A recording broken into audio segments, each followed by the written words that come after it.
My name is Alice, 28 years old. I work in childcare.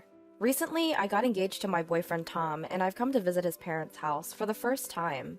Tom is a graduate of a prestigious university and works for a renowned company. Not only is he smart, but he also has the respect of his colleagues. I've always admired him as a person. His father welcomed our marriage, even saying, "We never had a daughter. Your future mother-in-law will be thrilled." However, I've been bothered by the fact that my future mother-in-law, sitting next to him, seems upset. She's grimacing, almost as if she's angry. While I was observing her, she suddenly asked, "I heard you didn't graduate high school. Is that true? Our Tom is an elite, having graduated from a famous university. You think I'd approve of a marriage between an elite and someone of your status?" I was taken aback when she started to insult me. "Mother-in-law, how can you say such things? You're being rude to Alice." "Exactly, Mom. Your educational background shouldn't matter." Both Tom and his father stood up for me against my future mother-in-law. However, this only seemed to upset my future mother-in-law more.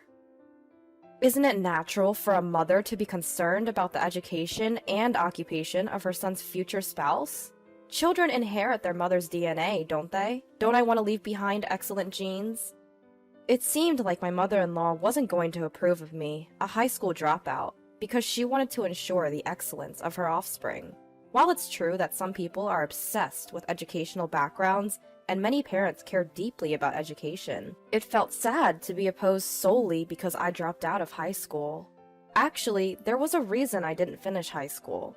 I grew up in a single-parent home after my father died in a traffic accident. My mother was frail, and she had a hard time raising me and my twin sister, Emma. Wanting to alleviate my mother's burden, I started working after middle school. Now, I'm attending night school to get my high school diploma. I'm saving up money, and I can even go to college if I want. Tom is supportive of this, and he even offered to help pay for my college education. Tom understands my home environment, and if I want it, he will pay for my college expenses.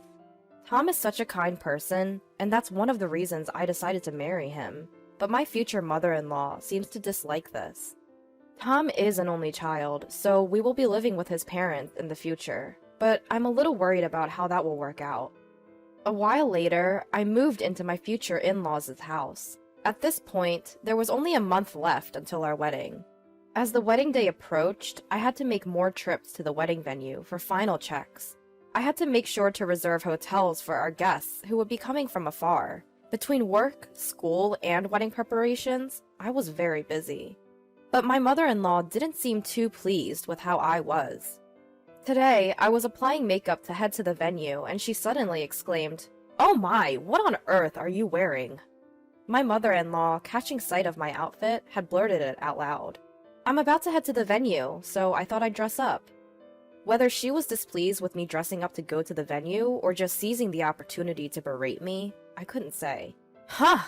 You say you're going to the venue, but you're just dressing like that to attract men, aren't you? You're such a careless woman." She just decided I was meeting a man instead of going to the venue.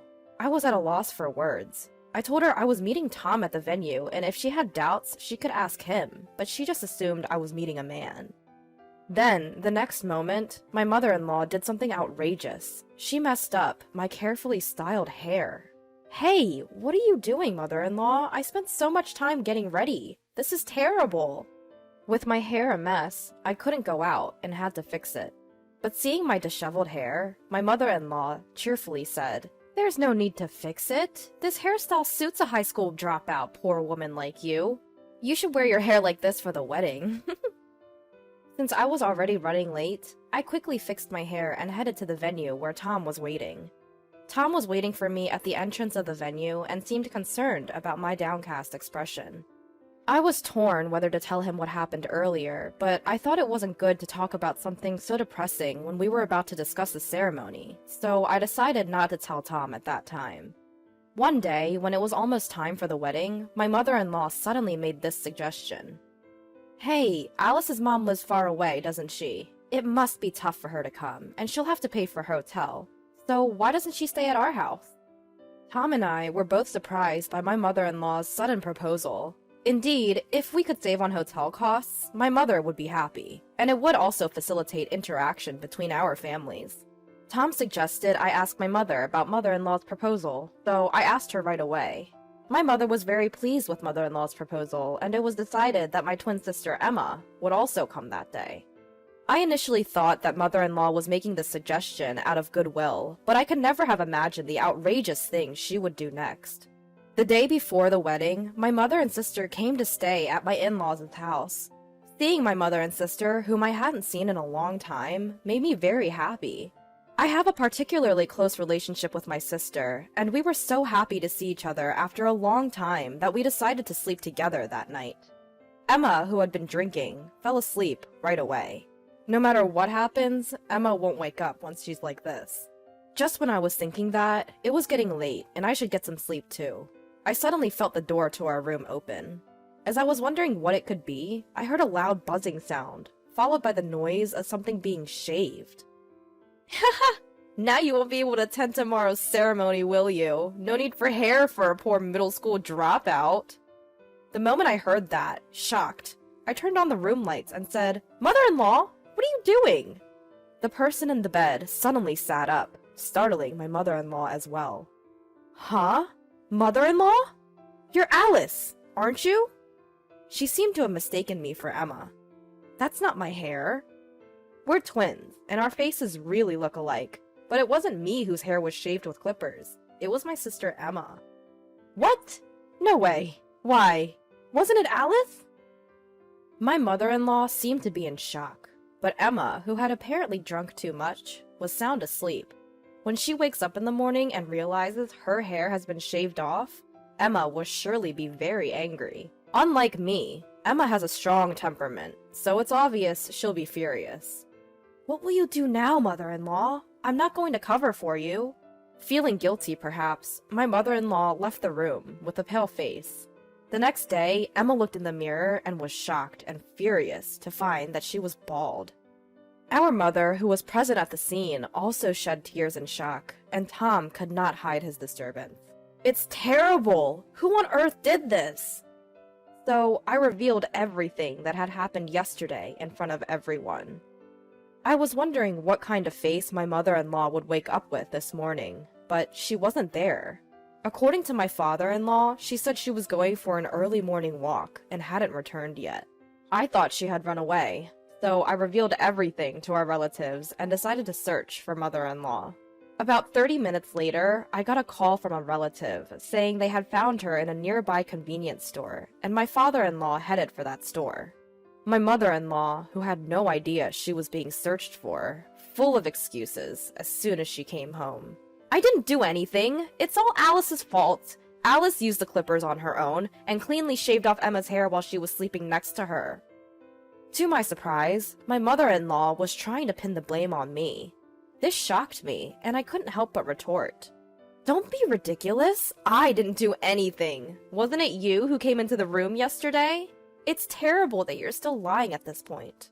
But even so, my mother-in-law was reluctant to admit her guilt.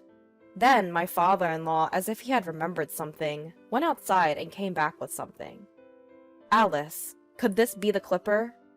Looking at the clipper father-in-law was holding, it was undoubtedly the one mother-in-law used last night to shear off Emma's hair. That's it! That's the clipper! But where was it? It seems this clipper originally belonged to father-in-law, who was always concerned about his appearance and always carried grooming tools with him.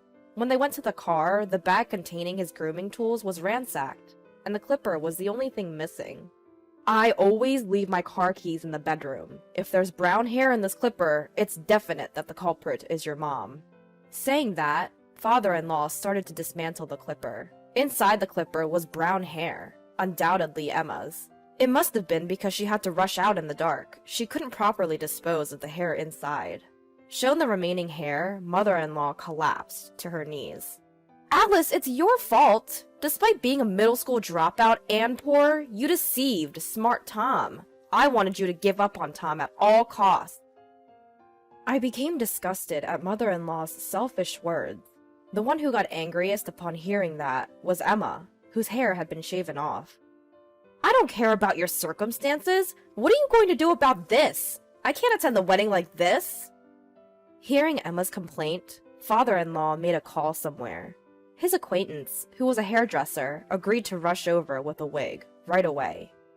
This would temporarily solve Emma's hair problem, but they couldn't just leave mother-in-law as is.